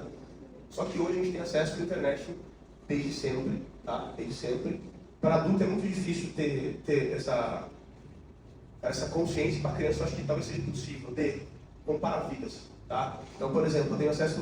Antigamente eu era empresário e eu tinha acesso aos empresários da rua, todo mundo no mesmo nível, talvez ali. Legal. Hoje, eu sou empresário e eu vejo, sei lá, o Guilherme Benchimol da XP, tenho acesso ao Adib da CIMED, eu tenho acesso aos caras muito fortes, tá? Entre outros, né? Vamos falar, de repente, alguns mais próximos do que eu. E legal, beleza. Assim como todo mundo aqui, pô, vai ver um executivo, vai ver a vida de alguma pessoa, de uma blogueira, né? Porra, ela só viaja, ela compra roupa, maquiagem, tudo mais. Legal. Então a gente tem acesso a isso aqui. E acredito que automaticamente o ser humano, a gente sente talvez possa falar a palavra inveja, né? Não sei se branca ou não, não sei se existe isso aí, mas a gente se espelha no outro para poder dar o próximo passo, né? Acho que é natural, né? Até pela admiração. Porra, essa pessoa aqui, eu quero o próximo passo, quero chegar ali. Não sei ela, mas eu quero estar no mesmo nível, coisa nesse sentido, tá? Eu sou um cara muito realista. Talvez isso me ajude um pouco, tá? Então, por exemplo, eu sei que eu não vou ter uma Ferrari no ano que vem. Sabe, talvez eu sei que eu vou ter uma Ferrari talvez por 10 anos, 5, 10 anos, eu tenho essa, né, um exemplo, eu tenho uma realidade de qualquer pessoa, tá, cara? Isso na internet é uma grande ilusão ali. Só que existe uma comparação. Mas se eu seja realista, eu vejo aquilo ali, existe uma comparação cara, existe um acesso. O que eu percebo, cara? Muita gente se planeja com base naquilo que vê em rede social, que vê na internet. E talvez nunca vai alcançar, vamos ser realistas. Tá? A vida da blogueira que só viaja, maquiagem, tudo. Cara, isso não vai acontecer. Tá? Só que a gente projeta até essa vida. Projetar, planejar até essa vida e nunca ter. É como se tivesse uma liberdade eterna dessa pessoa. Frustrada. Tanto para os adultos e acho que muito mais para a criança. Tem uma irmãzinha de 3 anos e uma de 16. Pô, eu vivo uma condição que, cara, olha outras crianças em outros países, sabe? Essas pessoas, por exemplo, que talvez não tenham esse senso de realidade, tá? Que a vida não é assim para todo mundo, né? E que não é todo mundo que vai ter uma vida de sonho, talvez, sei lá, fala assim. Essas pessoas talvez nunca vão ser livres.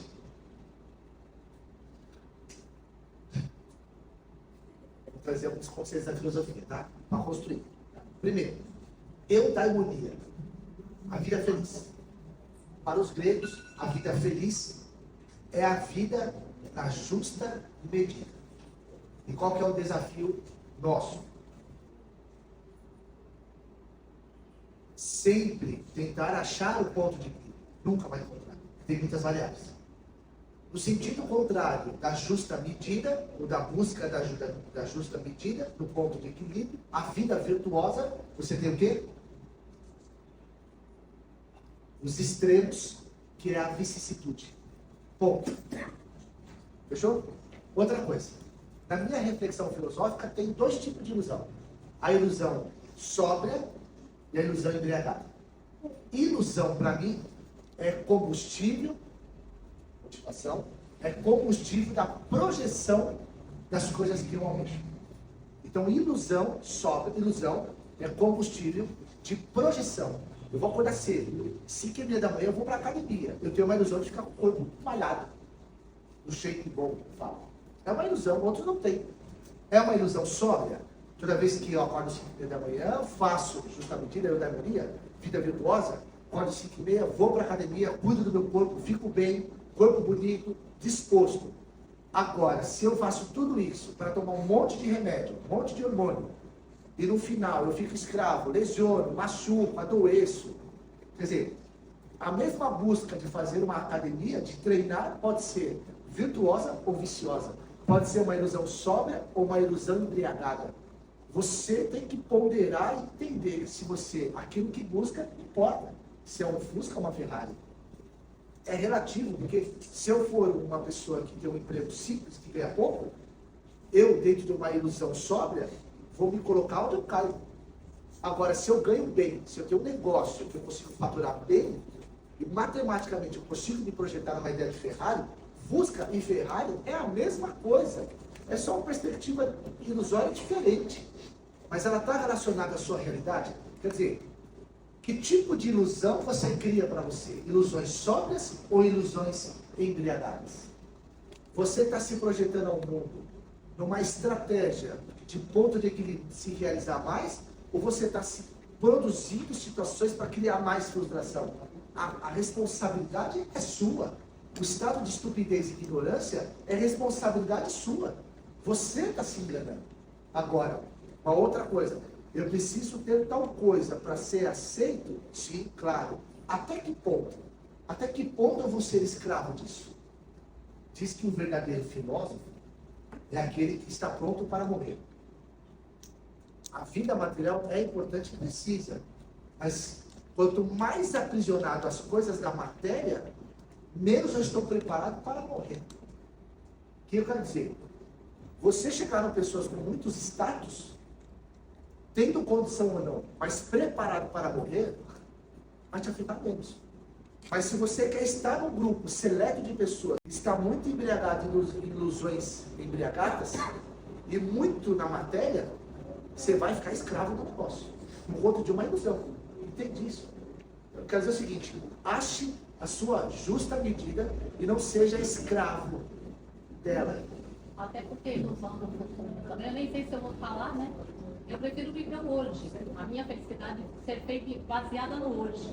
Não que eu não tenha que pensar em guardar, em precaver, em tomar cuidado. Mas, por outro lado, se eu ficar sonhando grande para o futuro, eu não sei se eu vou estar. Eu prefiro achar que o futuro é hoje. E está bem hoje, sabe? Entendeu? Pessoal, isso aqui foi fantástico. Eu vou no ponto. Pô, fantástico. Vou tentar tangibilizar mais, tá? Você falou, um bom filósofo está preparado para morrer. Um ser humano bom está preparado para morrer. Por quê? Talvez tenham bem menos angústias do que um ser humano materialista que está buscando o próximo passo, o próximo passo, o próximo passo. Dá um exemplo. Ele trabalhou aqui, ele tinha 17 para 18 anos, né? E entra exatamente nisso que você falou de liberdade. Ele tinha 17 para 18 anos, ele estava chateado, e alguém perguntou para ele: pô, você está triste, cara? Poxa, eu ainda não comprei minha casa. Ele falou: com 18 anos, né? Justo ali, para dar uma sua dor, mas é óbvio que não comprou tua casa. Então não tem como, isso é matematicamente impossível. E se esse ser humano, um ano atrás, está com a mesma mentalidade de hoje, é só para ele ser livre quando comprar a casa. Ele não vai comprar com 19 também, é muito raro. Nem com 20 também, vai ser muito raro. Provavelmente nem com 21, né? Então é uma coisa de muito longo prazo que, você falou há pouco também, esticou demais ali a expectativa e vai ter menos liberdade por muito tempo, né? Talvez juntar o dinheiro da entrada da casa, porra, aí sim, né? Aí se eu não quero juntar a entrada da casa aqui, 20 mil reais para dar de entrada. Opa, no final do ano tu junta, cara, ganhei, sou livre, legal. Tu planeja e executa, né? Então, fantástico. Pessoal, se vocês quiserem perguntar, e eu imagino que vocês queiram, mesmo que não faça, vocês acham que vai ser pergunta, tá? Porque o Samuel falou uma coisa, a Roseli trouxe outra, o Gustavo trouxe mais uma. E não tem certo e errado, a filosofia não tem certo e errado. Nessa boca, cada um tem uma visão. E cada momento da vida e do universo, cada um tem de uma forma. Por exemplo, vou dar um exemplo aqui. Teve uma época que acharam que a Terra era plana. Alguns acham até hoje, tudo bem. Depois de milhares de anos ali, falaram que o Sol girava em torno da Terra. E hoje fala que a Terra gira em torno do Sol, se não me engano é isso. Certo? Tá certo. Tudo. Talvez a Terra nem gira em torno do Sol. Talvez daqui a 100 anos vai descobrir que é um outro procedimento. Então, assim, perguntem, cara, falem que não tem certo e errado, sabe? Os três estavam certos, se for ver. É uma teoria que funcionou por outras 3 épocas, né? Então, qualquer pergunta é válida como comentário, é válido, pessoal. E vocês perceberam que um comentário que tu faz começa a costurar para outros e a gente vai longe, né? Por isso que filosofia é para todo mundo, tá? Então, perguntem, fica super à vontade, complementem. André, levantou a mão aí, né? Só uma coisinha, quando o filósofo não é o cara que faz faculdade. Agora chegou o primo que se respondeu. O filósofo não é o cara que faz faculdade, filho meu. O filósofo é uma condição do humano. Como todo mundo pensa e reflete, faz teses, tem explicações sobre a realidade, isso é um ato filosófico. É um ato de pensar. E normalmente a filosofia, amigo, Sofia, a sabedoria, diálogos de sabedoria com amigos, isso é um ato filosófico. Agora, quanto mais você filosofar, quanto mais você pensar, será melhor para você. Porque você não consegue escapar do que você é e não consegue escapar desse mundo, enquanto vivo. E o mundo continuará tensionando você e criando um monte de problemas. E se eu preciso resolver problema porque eu quero ser feliz, não vou ter que falar de filosofia. Não tem jeito. Outra coisa, a ciência, ela tem uma verdade, como essas questões. Durante um período, aquela verdade é a verdade máxima, mais longe que alcançou. E ela resolve o problema e fica todo mundo tranquilão, surfando na onda, como Isaac Newton, na lei da gravidade. Todos os objetos tendem para o núcleo do planeta. E foi aceito durante muito tempo como verdade. Até que vem um encardido, que não tem o que fazer, começa a pesquisar aquilo, descobre outras coisas, reformula a equação matemática, trazendo mais simetria com a realidade, com a verdade em si, e diz, Albert Einstein, não, Isaac Newton, não é isso. Aí todo mundo, como assim, meu? Isaac Newton, você tá loucão? Não, presta atenção aqui, ó. Dá uma olhada na equação. Vamos além. Aí vem uma nova verdade. É uma quebra de paradigma. Mas na verdade, daqui a pouco alguém vai quebrar, vai quebrar. Então, não existe uma verdade única, isolada e substancial. Há uma verdade temporária. Mas aquela temporária não serve, desde que ela tenha emancipado, evoluído. Você tem que evoluir. Isso é como diz o outro lá, sua cabeça está no medieval. A mulher, ao casar, ela tem que ser submissa ao homem. Isso é arcaico. Isso é estúpido. Isso é ignorante, sim, naquela perspectiva lá atrás. Mas outro dia, não lembro aqui direito, uma pessoa fez uma leitura dizendo que quando a mulher casa com o seu esposo e ela é submissa, ele fez uma leitura tão brilhante, tão linda, que eu concordei. A mulher tem que ser submissa ao homem, assim como o homem tem que ser submisso à mulher, no sentido de respeitá-lo, cuidá-lo com carinho. Eu sou submisso a você, te daria o meu melhor. E você é a mesma coisa. Quer dizer, eu não estou mais no medieval. Eu usei a mesma frase, atualizei o paradigma, trouxe uma visão mais atual, mais digna, mais erótica, mais livre. Mas eu melhorei. Não estou mais no século XIV. Eu estou no século XXI. Entende isso? Então, não se aprisionem, emancipem, avancem, aprendam, desenvolvam. É para vocês. Só para complementar o raciocínio também, pode ficar um pouco mais, mas não gosto da época, talvez. Aí falou, essa história eu acho interessante, falou, o que é belo? Aí fala uma moça jovem, né?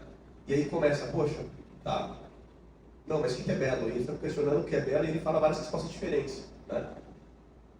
Ou que é justiça, alguma coisa nesse sentido, é justiça ou belo, enfim. Eles ficam nesse debate de justiça, o que é belo, e vai respondendo para Sócrates várias respostas diferentes. Aí até uma hora fala, poxa, você é chato pra cacete, cara, né? Sei lá, o que é justiça para vocês? Então elas falam, não sei, também não sei. Então, é isso que o Samuca falou. Pô, todo mundo pode trazer opinião, sabe? Colocar coisa na mesa que literalmente não tem certo e errado, né? Na filosofia não existe isso. Ó, desculpa, só uma coisinha. Isso aí é no Platão. O que acontece? Os caras estão no mundo das ideias. A ideia do belo em si, a ideia da justiça em si, está no mundo das ideias. E lá é a verdadeira, é a real. No mundo físico, no mundo das coisas, a mulher mais linda, ela é uma sombra do belo. Então nunca, para o platonismo, haverá a mulher bela. Porque o belo é um conceito, é uma ideia perfeita, que não se materializa. Então por isso que na retórica de Sócrates, onde Sócrates fala, ou na dialética platônica, que acontece nos livros de Sócrates, que ele fala, essa dialética, ele fala assim, mas o que é o belo? Todo mundo que tenta responder, pega as mulheres mais bonitas do bairro. Mas o Sócrates já sabe, pela dialética platônica, que nada no mundo das sombras, que é o mundo desse mundo aqui, chegará. Porque o belo é uma ideia. Por isso que ele fala assim, você não consegue definir o conceito. Porque você está sempre na aparência, numa parte do acabamento. Você não consegue expressar o todo, a essência, o único, a ideia, o belo. Isso é para fritar a cabeça, não serve para nada, mas você desenvolve a sua mente. Depois você volta para pensar outras coisas, você tira de dentro. Vai contar um pouco assim. Vem aqui mais perto, um pouquinho. Só um pouco mais alto. Vai voltar um pouquinho a questão da parte de estar preso, das comunidades e tal. Hoje eu acho que é um pouco de discussão para quem é pai ou mãe. Acho que não necessariamente é o materialismo. Mas eu mesmo tive problema para ter a morte, por exemplo, no máximo. Se eu tiver que levar, leva. Hoje eu falei toda, levar não. Eu tenho uma missão aí, que é minha filha. Eu, né? Não sei se não. Às vezes não fica preso nem ao materialismo. Pode ser um conceito de materialismo também. Mas hoje eu fico preso a essa situação. Claro, eu não posso morrer. Cuidado. Nesse campo que eu falo, bom, nesse sentido, não necessariamente é o materialismo, né? Entendeu? Quer falar? Fala. Eu vou falar depois do talvez, conceito que ele falou aqui, liberdade, talvez para ele seja cuidar da filha. E quando completar a missão de cuidar da filha, e ela também está encaminhada, pô, aí tu fica livre. Talvez. Parece, não vou afirmar, parece que tem duas vias de inquérito de analisar. Ou você faz isso por um ego monstruoso, que ela é uma possibilidade de muita felicidade na sua vida. Então, no final, é um ego violento, que, meu, essa criança, que eu amo muito, essa criança me faz tão feliz, me define no mundo de uma forma tão violenta, resolve tanto o meu ego, que você é aprisionado ao ego, achando que ama aquele pequeno ser, e inventa toda essa moda, todo esse estilo de vida. É uma possibilidade de leitura. Segundo, é tão poderoso o ato de amor que ele tem pelo outro, que ele consegue abrir mão de si mesmo só pelo outro. Ele fala, eu vou sujeitar toda a minha existência, todo o sofrimento, só pelo outro. Quer dizer, ou você é muito motivado por um ego egoísta, ou você é motivado por um amor. Qual dos dois será que é verdade? Não vou responder, você que se vire com isso. Mas considere os dois. Tá? Estou brincando para provocar. O que eu quero é o seguinte, os dois predominam. Os dois. Tá? Sem falsa modéstia, sem hipocrisia. Mas deixa eu trazer uma outra equação para você ver que louco. Agora o desenho é bem abstrato, mas vem comigo, tá? Vou fazer bem rapidinho. Seguinte. Lembra que eu disse que eu sou um singular diante do universal? Eu me reconheço separado de toda a humanidade. Não, mas Samuel é seu amigo, beleza? E tem um monte de gente aqui, tudo é. Então, essa singularidade eu vou chamar de eu maior. Acho que eu cheguei a falar outra vez, vou falar de novo. Chamar de eu maior. O que é o eu maior? É uma bola grandona. É o máximo de imagem que dá para trazer. Depois a gente traz os exemplos, tá? Beleza. Só que este eu maior, ele é fragmentado por várias bolinhas menores. Vários euzinhos, chamado eu menor. Cada bolinha dessa é uma coisa, é uma pessoa. Então assim, olha, esse microfone, a minha moto, meu carro, a minha casa, a minha blusa, meu microfone, são eus. Mas as pessoas também podem ser eus. Por exemplo, quando eu fecho o meu olho, eu vejo aqui no campo da minha mente, eu vejo um campo vasto de nada, com um monte de bolinhas. Consegue ver isso? Todas essas bolinhas estão ou expandindo ligeiramente, ou retraindo, ou estáveis. Que na verdade não é 100% estável. Vou dar um exemplo. Por exemplo, hoje eu tenho uma companheira, hoje eu tive algumas companheiras, mas hoje eu tenho uma companheira atual, que ela não existia no meu eu maior. Num dia eu a conheço. Tudo bem? Tudo bem. A bolinha vem suja. Mas eu conheci um monte de outras pessoas. Eu estou fechando o olho para vocês entenderem que eu estou aqui vendo a minha imagem, tá? Aí você vai entender onde eu quero chegar. Eu conheci uma outra moça também, uma bolinha aqui, me comuniquei, eu comprei um sapato dela, estava correndo dela, daquela vez eu lembro do sapato e tal. Mas essa moça que eu me apaixonei é também uma bolinha dela, chamada, o nome dela é Janaína. Então é o euzinho da Janaína. A Janaína tem o euzinho aqui, beleza. Aí eu tenho uma ilusão de abraçar, beijar, de passear. Ilusão, pegou, fechou? Ilusão, combustível, vai, pega a bolinha, lança no mundo. Aí eu digo, Jana, eu te amo. A bolinha projetou, certo? Mas ela tem uma função. Qual é a função do eu menor? Se lançar ao mundo, sempre na iminência de realizar e concretizar. Realizar e concretizar, segundo o quê? A minha ilusão de dizer que eu te amo e ela fala o quê? Sá, eu também te amo. Então, quando o meu euzinho menor da Jana, não da menina que me deu o sapato, se lança ao mundo, segundo essa ilusão, que é o combustível, que é uma barata, é erótica, é legal pra caramba. Eu lanço, eu falo, Jana, eu te amo, e ela responde, segundo a minha ilusão, a expectativa. Sá, eu também te amo. O eu realizou, segura aqui. Tá aqui. O eu projetou, o eu da Jana, não o eu do sapatinho, da menina que me deu o sapato. O eu lançou, aí ela falou, eu também te amo. Concretizou, realizou, né? O euzinho menor faz assim, ó. Explode. Passagem para o estado mais potente do próprio ser. Felicidade. Produção de energia. Aquela energia do euzinho menor, quando ela diz que eu também te amo, serve só para uma coisa. Abastecer o eu maior. Que sou o único. Mas, semana passada, a gente discutiu, a gente ficou um pouco menos erótico, um pouco distante um com o outro. Eu falei, Jana, eu estou com saudade de você. Ela fala assim, eu não estou com saudade de você, porque eu estou triste porque você lavou a louça. Tum. O eu projetou, mas ela falou, eu não estou com saudade.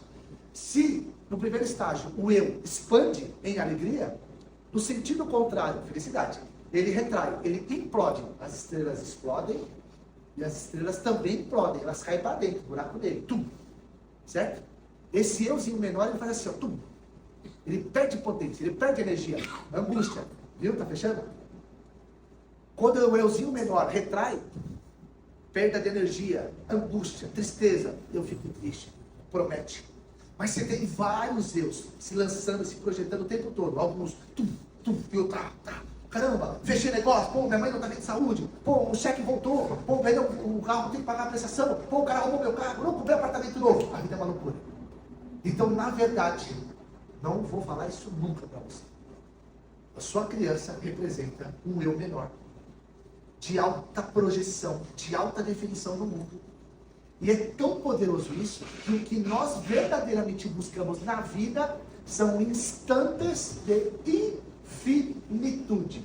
É onde a vida realmente fala, nossa, que noite maravilhosa com essa pessoa que eu conheci. Você teve alguns instantes de infinitude, pura felicidade. Quando você acaba de comprar aquele carro, vai durar um pouco.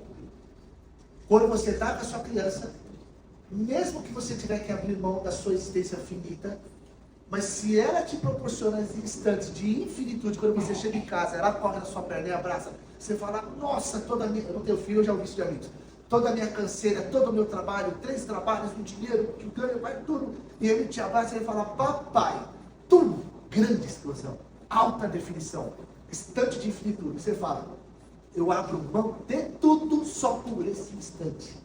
Agora, esse é o ego. Eu não sei, mas o que acontece lá é isso. Estou arriscando. Agora, deu 2 situações. Né? O ego ou o amor. Eu ia perguntar agora. Eu posso falar um pouquinho mais de propriedade dentro do filho. Eu estou programando minha mente, ela tem 7 anos. Isso eu dava certo. E até hoje não foi só alegria. É um momento que isso aí tem que falar, não, agora eu não vou poder tirar ela. Então, por exemplo, se você deu, tem que ver com o seu. Essa ideia é rápida.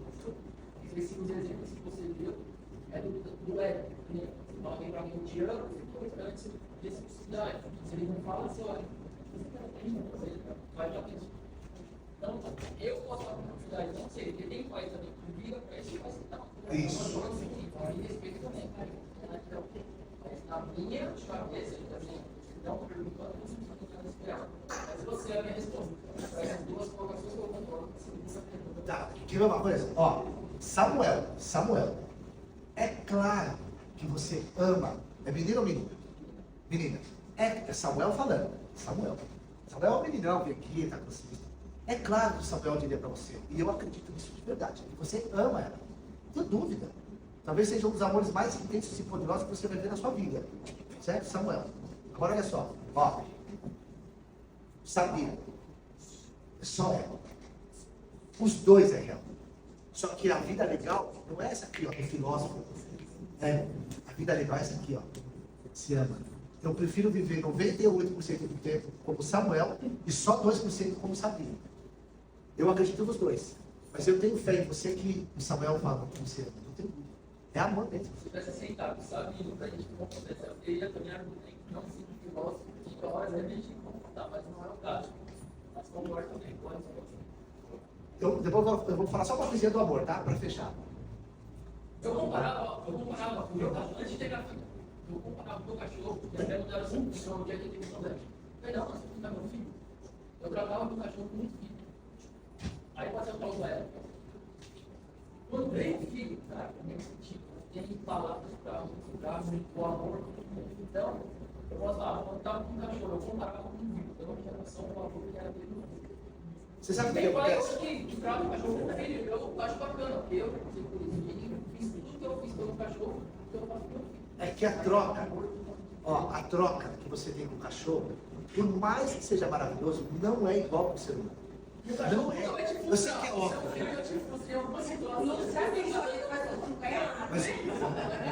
Mas a potência é outra. Ele não consegue entregar a mesma coisa com o seu bebê, com a sua criança.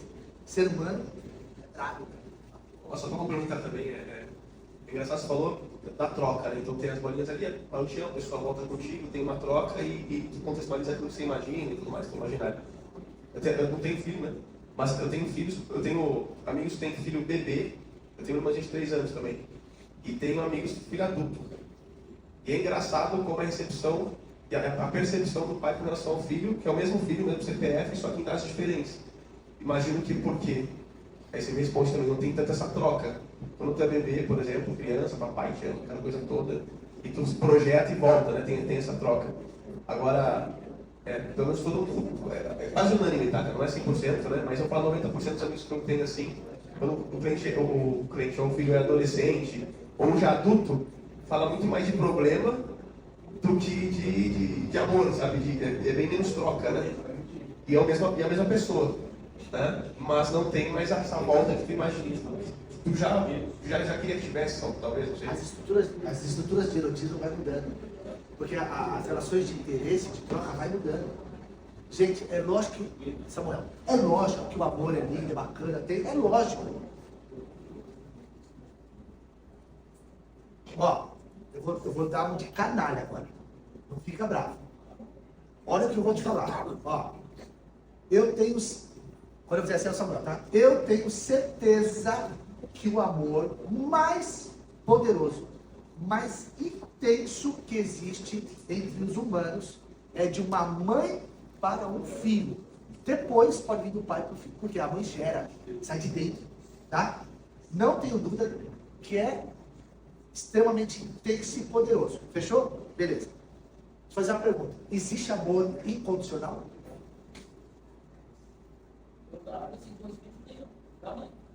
Tá, olha só.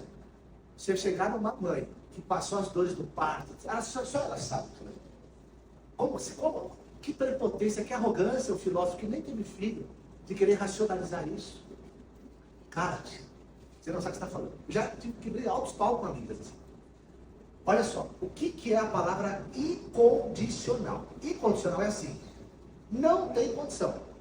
Condição é troca, eu faço isso, você faz aquilo, certo? É condição. Quando foi incondicional, significa o seguinte, eu faço isso, eu nem entro em discussão.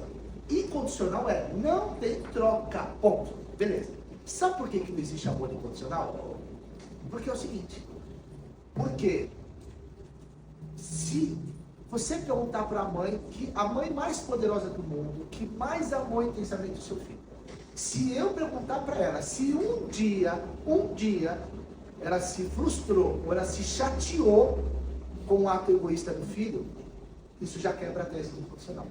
Sabe por quê? Porque se ela tivesse um amor incondicional, ela ia dar o melhor dela, ela ia fazer tudo para ele, e por pior que esse filho fizesse para ela não poderia ter a liberdade de alterar emocionalmente de forma negativa. Ela não poderia se entristecer. O que você mais tem nas mães é ela se entristecendo. Por filhos que não reconhecem, por filhos que são insensíveis, mas elas amam profundamente. Então, o amor mais poderoso e mais intenso da humanidade é o amor da mãe pelo filho, logo depois do pai. Mas amor incondicional não existe. Porque ela faz tudo o que ela faz, mas o que ela quer é o mínimo. Seu estúpido, filho idiota. E o mínimo você não faz, e ela se entristece. Então tinha condição. É aí que o Samuel fala que eu acredito no amor. Que amor. É só jogo de ética. Só que, aí o 7º tema, ética. Vamos conversar de ética para entender como amar melhor as pessoas. Quer um exemplo? Amor, ética e barbárie. O que é ética? Outro dia o professor explicou, isso é brilhante. Não é meu, vou reproduzir. Quando eu amo muito meu filho, eu vou trocar o meu filho nas partes mais delicadas, faço com muito carinho e zelo e não avanço nada que venha ferir a dignidade. Você está entendendo? Mas por que ninguém precisa vigiar quando eu estou cuidando do bebê, que é 100% vulnerável? Porque o amor, o sentimento, o compromisso é de amor. Amor é assim. Aconteça o que acontecer, nada vai ferir a dignidade. É isso que você está falando. Você está lutando por isso. Beleza. Só que eu vou trabalhar na creche. Aí de dia eu trabalho na creche. Aí tem mais 9 crianças, tem 10 crianças no mundo, uma é minha. 9 está lá. Só que eu tenho amor por essas crianças? Não tenho o mesmo sentimento. E o que a ética fala? A ética fala assim, Se você não ama, haja como se amasse. Quer dizer, eu não tenho o sentimento pulsando do cuidado, mas as 9 crianças, liderando pessoas, é igual à estrutura da minha criança, é a mesma estrutura. Mas eu não amo. E como que eu vou me motivar? Eu vou copiar o amor como se eu amasse, mas eu não tenho sentimento. Então eu vou agir pela ética. Então eu vou passar pomada, eu vou fazer atenção no corpo, coisa assim, tal. Igual, mas não tem sentimento. Mas é igual, porque eu estou agindo pela ética. Agora, se você não ama e não consegue agir pela ética, copiando o amor, já que não ama, o que sobra? Barbárie. Irresponsabilidade. Então, quem resolve a ausência de amor? Ética. Por isso que é o 7º tema. Faz sentido? Você ama o seu cliente? Se fosse pro seu pai e sua mãe, você vai fazer um puta de um armário no seu cliente. Ética. Aí eu vou falar da ética. Ó, o amor é tudo de bom, é a única lei do universo. Natureza humana. Vai nessa. Tô provocando, é pra provocar, tá? Não tô afirmando, é pra você ficar putão da vida. O amor é muito forte, né? Viu? Gente, ó, é legal isso. Você não sabe o que eu sinto. É que assim, Eu vou de sol, pessoal.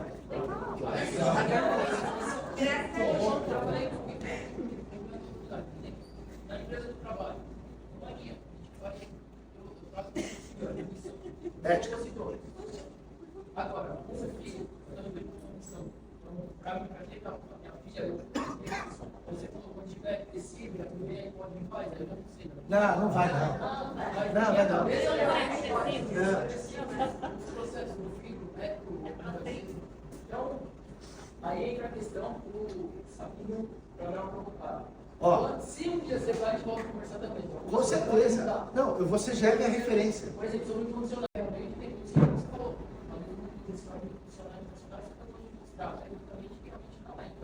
Agora, sabe para que serve isso? Porque no dia que a sua filha te virar cruzado, você não vai amar. Só a ética vai segurar. No dia que ela te catar cruzado, que ela te decepcionar num nível, que você fala, pô, eu pus tanta energia, você tem tanto para fazer essa merda, o amor vai pro saco. Aí o que você faz? Ética, por favor, porque além de amar, eu tenho que educar ela. Entende? Por isso que o da mãe acho que é mais forte. Você pega uma mãe aí que o filho gordinho matou, o outro tá lá na cadeia, quem que leva isso? Aí acho que Mas ó, eu conheci algumas pessoas que se tornaram minha referência de visão de mundo. Quando eu lembrar de um pai que demonstrou um sentimento poderoso publicamente, eu vou lembrar de você. Porque essa vai ser a minha referência para eu poder amar igual. Entende isso? Simples assim. Ah, só uma dica. Ó, leia o livro O Elogio da Loucura, de Erasto de Roterdã. Ele fala assim, a vida é razão ou é loucura? Loucura eu traduzo por ilusão. Sabe por que a vida é loucura? Porque se você for racionalizar, igual o Sabino aqui, essa babaquice de intelectualidade, racionalizar, é idiota. E ela não manda nada. Porque o que manda é a loucura, é o Samuel. Porque a mãe tem um filho, ela engravida. Aí tem a dor da gestão, a dor do parto, aí a dor do primeiro ano, amamentar, o peito dói, aí ele fica assim, aí ele cai, não sei o que lá, o dente não sei o que lá, aí ele vai para a criança, aí vai para a escola, aí vai para a baladinha. Quer dizer, ela está sempre no inferno, sempre naquela loucura, tipo, será que eu vou perder? Aí quando a criança está lá com 7 anos, numa calada da noite, num momento erótico entre o casal, ela fala assim, amor, vamos fazer mais um? Ah, você está de brincadeira. É loucura. Então o Erasmo fala, a vida é loucura. Isso é loucura. Você é maior que leitor de filha, isso é loucura. Se racionalizar, você não sai da conta. Fala, pessoal. Vai que eu quero falar, fala aí. Esse é o negócio aí, cara. Só tá só pego, né? Ei, ô. É isso? Vou fazer a pergunta. Já passou. Nunca passa.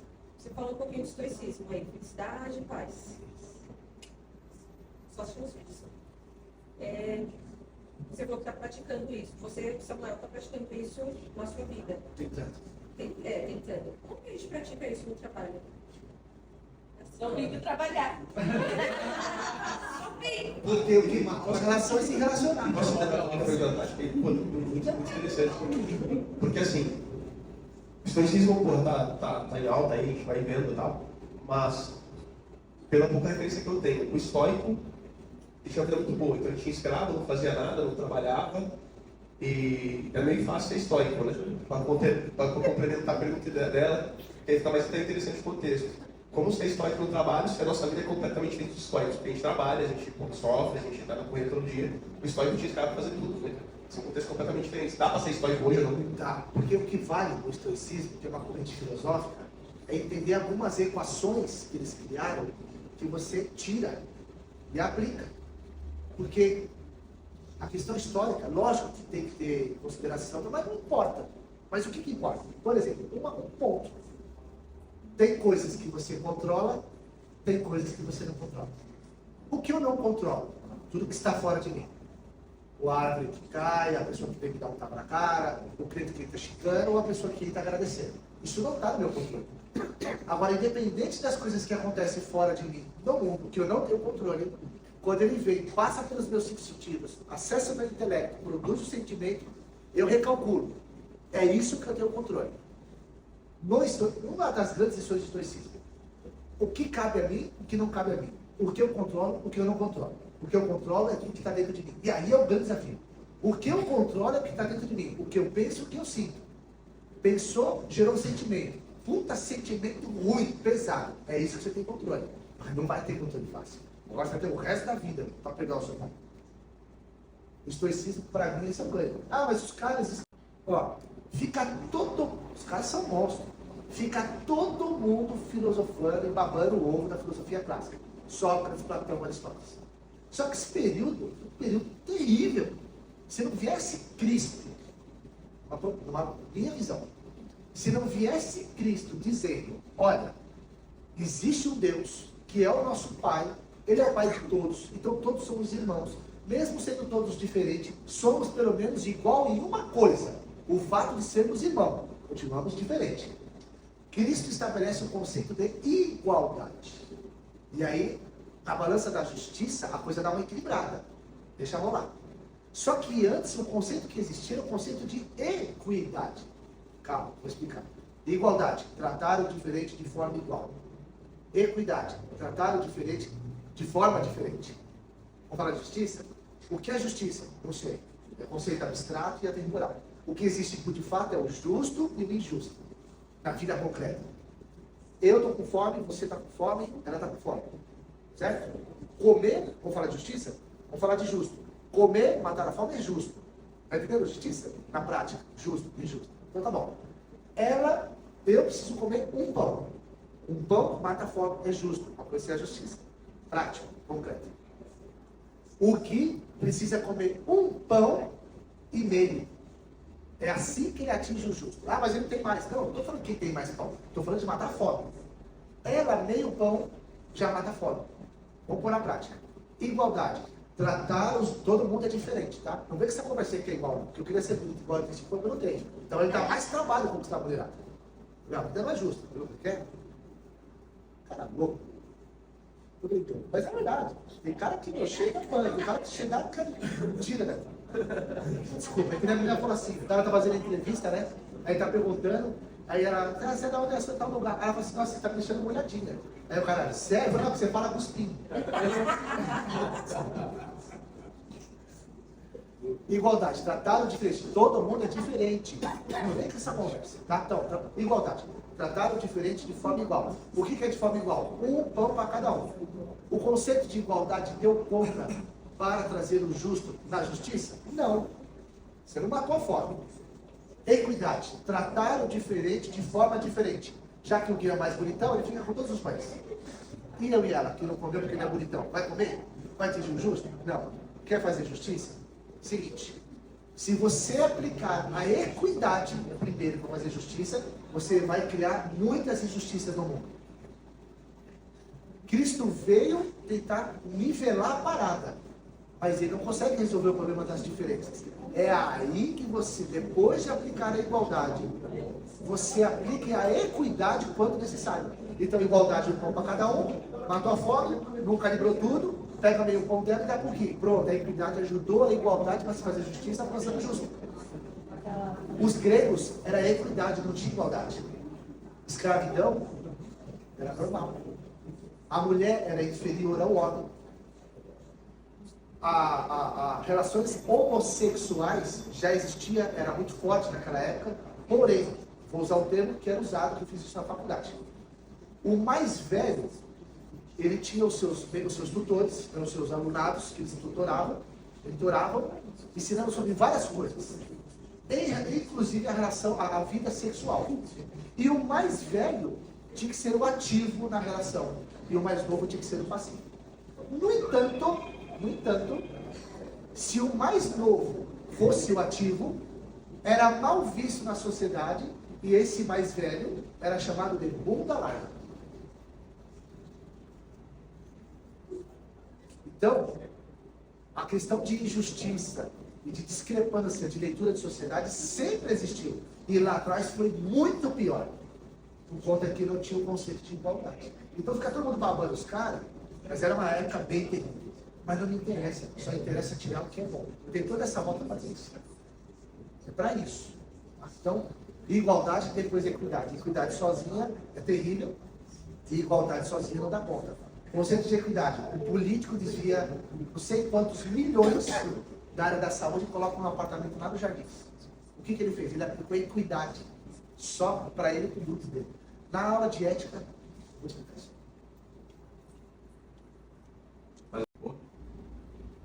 3, 2, 1, não. Beleza? Então tá bom. Bom, mais uma vez agradecer, Samuel. É fantástico. Muito bom, né, quando falar contigo. Como eu falei no início, sempre tu consegue tangibilizar aquilo que a gente está sentindo ou coloca uma ideia nova na cabeça, né? Que não vai sair, cara. Né? Que não vai sair. Que a gente vai levar para a vida. Então isso é muito rico. Muito rico. Tá? Longe de estar do teu lado aí, tu vai estar com a altura, tu conduziu bem demais, cara. Porra, só agradecer demais aí a oportunidade de estar escutando. Que vem as próximas 2 agendas aí, certamente todo mundo muito animado, né? E é isso, amigo. Muito obrigado de coração mesmo, cara. Baita gentileza, então, tu vir aqui e dispor desse tempo para nós aqui no quadro. Obrigado.